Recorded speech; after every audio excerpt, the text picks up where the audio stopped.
I drove 6 hours to hand my dad courtside tickets to the Lakers finals for his birthday. At dinner he toasted, "To my lucky son, still a disappointment, but rich now." My uncle whispered, "Luxury gifts don't make up for being a loser."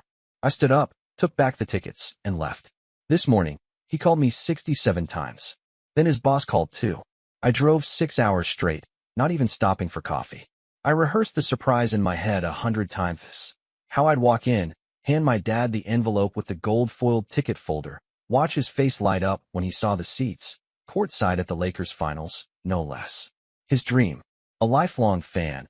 He used to talk about it like it was a fantasy, something he'd never afford, something only real men could experience. Well, I became a real man, apparently. Built a business from nothing, took every freelance gig I could, worked through illness and burnout. And now, for the first time in our strained relationship, I wanted to give him something that said, "I remember every time you drove me to practice. I remember those nights we watched the games with the sound down so Mom could sleep." I wanted to give back. Big mistake. Dinner was supposed to be simple, just close family, a small cake, his favorite steak, and that surprise. I gave him the tickets before dessert, slid the envelope across the table, watched as he opened it slowly, eyebrows furrowing in confusion before shooting up in disbelief. "No way," he muttered, and I smiled. "Courtside," he said louder, showing the tickets to everyone like they were medals. The room buzzed. My uncle clapped me on the back. My mom looked surprised. My cousin asked, "Are these real?" I just nodded, letting myself enjoy the first genuine smile I'd seen on my dad's face in years. Then came the toast. He raised his glass, still holding the tickets in the other hand, and said with a grin, "To my son, still a disappointment, but hey, at least he's rich now." The laughter that followed was loud, but cold. My cousin snorted wine through his nose. My uncle chuckled and muttered, just loud enough for me to hear, "Luxury gifts don't make up for being a loser." Something inside me froze. I looked around the table. No one seemed to think anything was wrong. Not even my mom. I didn't say a word. I stood up, reached across the table, and took the envelope back from my father's hand. His grin faltered. "What are you doing?" he asked. "You made your point," I said. "Consider the gift retracted." And I left. Walked out to my car, shaking but calm. Drove off into the night with my jaw locked and my heart caving in on itself. By the time I woke up this morning, he called me 67 times. Then my phone rang again. This time, an unfamiliar number. "Hello, this is Mr. Lambert," the voice said. "I'm your father's boss. We need to talk." I wasn't always rich. I wasn't even close. 3 years ago, I was crashing on a mattress in a moldy apartment above a barbershop, eating ramen 5 nights a week, juggling 3 part-time gigs just to survive. I didn't have connections. No startup capital. Just me, my laptop, and a drive that came from years of being told I was nothing. "You always quit too soon," my dad told me after I dropped out of college. "You never finish anything." He didn't ask why I left. Didn't ask about the panic attacks, the debt, the way I'd wake up every day praying I didn't fail another class. He just saw me as weak. My brother Todd? Golden boy. Degree in finance. Internship at a hedge fund. Wedding in Tuscany. Me? The dropout. The disappointment. When I launched my own business, a small consulting agency, I didn't even tell him at first. What was the point? I already knew how the conversation would go. "You? A CEO?" He would scoff. "Of what?" "A lemonade stand." And yet, month after month, year after year, my agency grew. Slowly. Painfully. I made every mistake in the book, but I learned. Hustled. Sacrificed. Until finally, things started clicking. A contract with a mid-size brand. Then another. Then one viral post, and boom, clients I'd only dreamed of. Suddenly, I could afford a new car. A better apartment. A vacation. And that's when they started noticing me again. My dad's first compliment in years. "Looks like you finally figured out how not to screw everything up." He laughed like it was a joke. I didn't. Still, I kept trying. Maybe some part of me still wanted him to be proud. I paid off their mortgage last year. Quietly. Just wired the money and told Mom to check the balance. She cried. He said, "That's the least you could do after all we've put into you." Put into me? You mean the years of sarcasm, emotional neglect, and being the family's punchline? Let me tell you something about growing up in our house. My dad didn't hit. He humiliated. He tore you down with a smile. Made every achievement feel like a fluke. "You got lucky," he'd say. "Don't get cocky." And my Uncle Tom, the one who whispered that insult at dinner, he was always worse. The man hasn't held a job longer than a year in his life. He spent more time drunk in our garage than I spent in high school. But because he was Dad's brother, he was always invited, always respected. You know what my father used to call me when I started freelancing? Laptop Larry. It was funny to everyone at Sunday BBQs. Oh look, there's Larry with his screen again. Let us real men talk about real jobs. I remember one night, I brought over a bottle of decent whiskey, a small celebration after I landed a 5-figure deal. Uncle Tom snorted. Spending like a baller now, huh? You sure you didn't scam someone? My dad just laughed and added, he probably made a slideshow about feelings and charged $10,000 for it.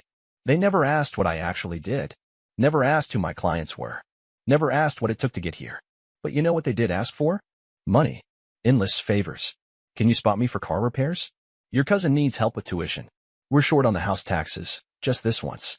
Always wrapped in guilt. Always with the same line. Family helps family. Except when I needed help, they weren't there. When I had to pawn my guitar to make rent, no one returned my texts. When I skipped meals to pay off my student loans, they called me dramatic. When I broke down crying in the garage one Christmas, thinking maybe I was a failure, my dad walked in, saw me, and said, "Man up. No one likes a sob story." And now? Now I'm the bank with a face. A walking ATM with just enough success to be tolerated again. But I still believed, stupidly, that maybe things were different now. That maybe I'd earned his respect. That's why I bought those Lakers tickets. $8,000. Courtside. For him. Because I remembered the old photos of him in his high school jersey, the stories of how he used to sneak a radio into his bedroom to listen to the finals. Because despite everything, I thought maybe this would be the moment. Maybe this time, he'd look at me the way he looked at Todd. But all I got was the joke's punchline. Still a disappointment, but hey, at least he's rich now. That one sentence burned more than every insult I'd swallowed for 30 years. And the kicker? When I took the tickets back, no one said a word. Not Mom. Not even Todd. Like it made sense. Like I had overreacted. Like I wasn't allowed to finally stand up for myself. But the phone calls this morning told a different story. 67 missed calls from Dad. 5 from Mom. 12 from Todd. And then a voicemail from a number I didn't recognize. "This is Mr. Lambert, your father's supervisor at Westfield Automotive. He's asked that I speak with you urgently." What is going on? The call from Mr. Lambert came at 9:17 a.m. At first, I thought it was a prank. Who gets a call from their father's boss over Courtside tickets? But the voice on the other end was all business. "Your father is having a difficult morning," he said, carefully. "He came into work extremely upset. Mentioned something about a family issue. He refused to go into detail, but he asked me to call you and mediate." "Mediate what?" I asked. "A situation involving Lakers tickets." I almost laughed. He sent his boss to do damage control? There was a pause. He said he was too ashamed to call again. That he screwed everything up. His words. I hung up. 5 minutes later, my mom called. "Your father didn't sleep all night," she said without so much as a hello. "He was crying." That stopped me. My father. Crying? He's not well. He's talking about losing everything. He said you're about to ruin his life. Ruin his life? How? Because I didn't let him insult me and keep the tickets. Because you threatened to go public, she whispered, voice trembling. I never. What are you talking about? He thinks you're going to humiliate him. That you're going to make this into some public story. He said people are already talking. Then it hit me. He wasn't ashamed of hurting me. He was scared of being seen for who he really is. That was when I made the decision. I grabbed my keys and drove straight to his job. I didn't care about the fallout. I wanted him to see my face when I said what I was about to say. I walked into the Westfield Automotive showroom like a man walking into a fire. The receptionist looked startled. "I'm here to see Bill." Her eyes flicked toward the office down the hall. He's with someone." "Not anymore," I said, and pushed the door open. My dad was sitting at his desk, pale, hunched forward, a cup of coffee shaking slightly in his hand. He looked up, and for a moment I thought he might collapse. "Jesus, you came," he muttered. I closed the door behind me and stood. "You called your boss," I said flatly. "I panicked," he said. "I thought, maybe if he could talk to you." "Talk me into what? Giving you the tickets back? Apologizing for standing up for myself?" "I didn't mean what I said," he blurted. "It was a joke. A bad one. I was nervous.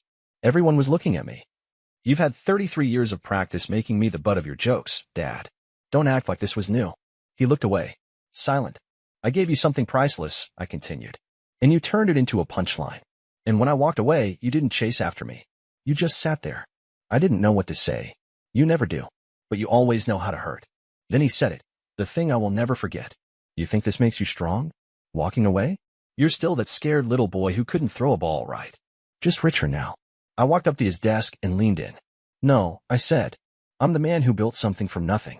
While you sat in that chair and mocked me. I'm the man who bought your house, paid off your debt, and bought you the dream night of your life. And I'm also the man who took it back because you never once acted like I mattered outside of what I could give you. You're twisting everything, he said, voice shaking. No, I'm seeing it clearly. Then the door opened. Mr. Lambert was there, looking mortified. Is everything okay? He asked. I turned to him. Mr. Lambert, I said calmly, you should know something about the man you have managing this place. He treats everyone around him like trash unless they're useful to him. His son buys him a gift that would take most people years to afford, and he toasts to him as a disappointment. He's lucky I'm not a journalist. He'd be trending by now. My dad lunged up from his chair. Don't you dare embarrass me like this. I raised a hand. You embarrassed yourself. The room went dead quiet. I looked him dead in the eyes. You want to be treated like a man? Then act like one. You want my respect? Then earn it. But don't ever call me again to clean up the messes you made. I turned and walked out. As I left, I saw Mr. Lambert put a hand on my dad's shoulder, whispering something I couldn't hear. Let him explain. Let him squirm. Let the office gossip swirl. I got into my car, pulled out my phone, and blocked his number. Let the 67 missed calls stay missed. I didn't answer a single call after that. Not the missed calls. Not the voicemails. Not the messages that went from talk to us to you're acting childish to we're your family, whether you like it or not. I turned off my phone for a week. No texts. No notifications. No venom disguised as concern. And for the first time in my life, the silence felt like peace, not punishment. I wasn't waking up with a pit in my stomach wondering if today would be the day my dad would finally say something kind. I wasn't calculating how to earn approval from people who built their entire identity around tearing me down. I ate what I wanted. Slept in. Went to the gym. Took a weekend trip to Santa Barbara. No schedule. No expectations. No fake dinners. I was alone, but not lonely. By day 5, I opened my phone again, out of curiosity more than anything. 73 missed calls. 41 from my father. 12 from my mother. 8 from Todd. The rest? Unknown numbers and 1 from my dad's work line. Again, I listened to one voicemail. Just one. Son, I know I screwed up. I know. I've never been good with words. You know that. But I didn't mean it. You gotta believe me. Don't let this be the end of us. Please. Call me. I'm sorry. But I didn't call him back. Because I realized something. He wasn't sorry for what he said. He was sorry it finally had consequences. And yet, the moment that truly ripped the mask off came 2 weeks later, when my mother showed up at my door. I opened it half asleep, still in sweatpants and an old hoodie. She looked small. Tired. Holding a casserole dish like she thought we were still playing 1950s Family. Hi, she said softly. Can we talk? I didn't answer. Just moved aside and let her in. Not out of guilt, just curiosity. She set the dish down, sat on my couch like it was sacred, and started immediately. Your father hasn't been the same. I didn't reply. He hasn't eaten. He missed work. Lambert says he's thinking about retiring early. So now you're here, I said, because he's finally spiraling and no one's there to clean it up. No, she snapped, too quickly. I'm here because you're his son. And when I was buying him gifts and paying his mortgage, that made me what? His credit card. Her mouth opened. Closed. She didn't have an answer. I leaned back. You came to guilt me into forgiveness. Not to understand. I came because I love you, she said. No, I corrected. You came because I'm useful. Or was. The moment I set boundaries, I became the villain. She wiped her eyes, like she couldn't believe this was happening. But I wasn't done. I gave him everything. Time. Money. Respect. And all he gave back was mockery. And now that I walked away, you want me to fix the damage you let him cause. You think it was easy for me? She hissed suddenly. Living with that man? Watching him break you down while I tried to hold this family together. Oh, so now you were the silent martyr? I stood. You sat at every dinner. Heard every insult. Laughed at every cruel joke. And not once did you say, Bill, stop. You don't get to play innocent now. Her shoulders sagged. I'm not here to defend him, she said. I'm here to ask if there's a way back. No, I said, and meant it. There's a way forward. But it doesn't include him dragging me backwards. She looked broken. And I didn't feel powerful. I didn't feel vindicated. I felt free. But the real breaking point came 1 week later. Another knock at the door. I opened it, and there he was. My father. His eyes were bloodshot. He'd lost weight. Looked like someone had taken the arrogance and wrung it out of him. He didn't speak for a few seconds. Then, finally, I lost the tickets, he said. I blinked. What? He pulled a crumpled envelope from his jacket. I kept them. In my drawer. Even after you took them. Like some part of me thought, maybe if I said the right thing, you'd give them back. But I lost them. I don't care, I said. He nodded. I know.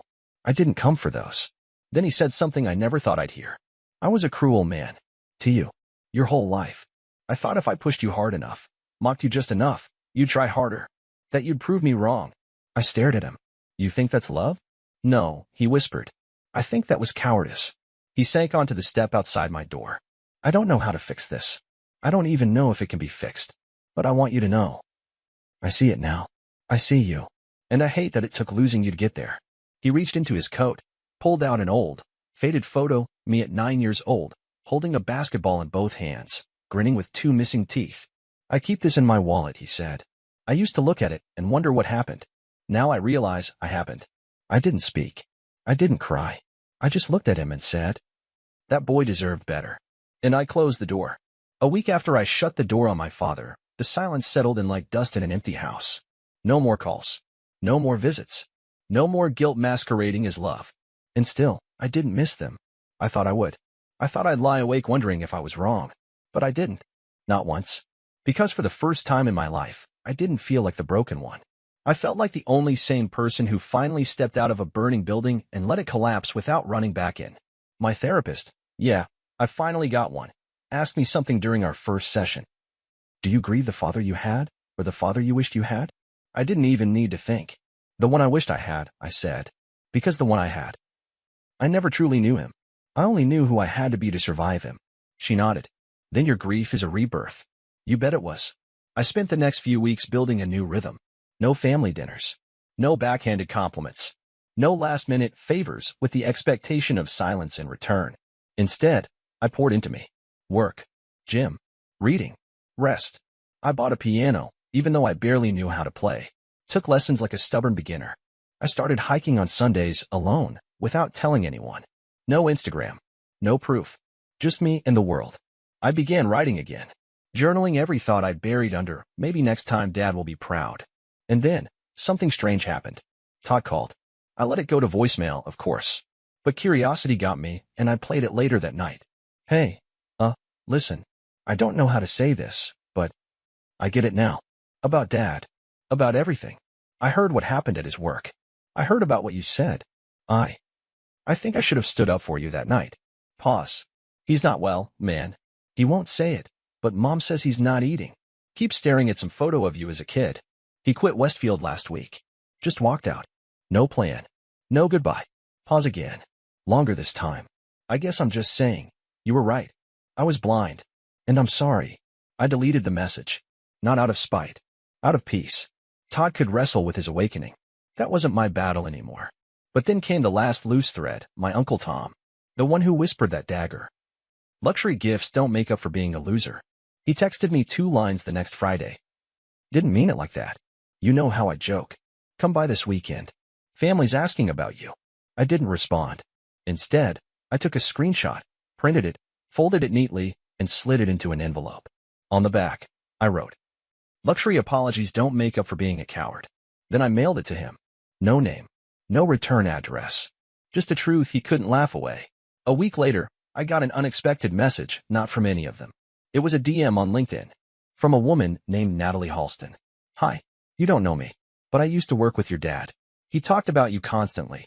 Never in detail, but with this weird mix of bitterness and admiration. I just wanted to say what you did. Taking back your power? That mattered. People noticed. I noticed. And you inspired me to finally cut ties with my own toxic family. So thank you. I stared at it for a long time. Not because I needed validation, but because that was the moment I knew I hadn't just saved myself. I'd lit a torch for someone else lost in the same dark. And just like that, the weight lifted. It's a warm Saturday morning now. I'm walking out of a coffee shop, sunglasses on, notebook in hand. I stop by a bookstore and buy a new journal. The barista slips me a note with her number. I smile, but don't react. I'm not rushing. I'm not chasing approval. I'm not performing. I'm just being. And just as I step back into the sunlight, I hear a small voice from behind. A boy, about 10 years old, holding his dad's hand, pointing at a billboard above us. A Lakers finals promotion. Dad, look, someday we're gonna go, right? The father smiles and ruffles his son's hair. One day, yeah? I'll get us there. I stop. My throat tightens for just a second. Not from pain, but from the realization that I don't envy that boy anymore. Because I became the man he wished his father would be. And that man is no longer desperate for anyone's seat at the table, because he built his own. Final thought, moral. I'm not angry anymore. I'm not waiting for the apology that will never come. I'm not haunted by the words, still a disappointment. Because I know who I am. And I know what I'm not. I'm not your scapegoat. Not your bank. Not your punching bag. I'm not your son, if that means being your victim. I'm my own man. And I'm finally free.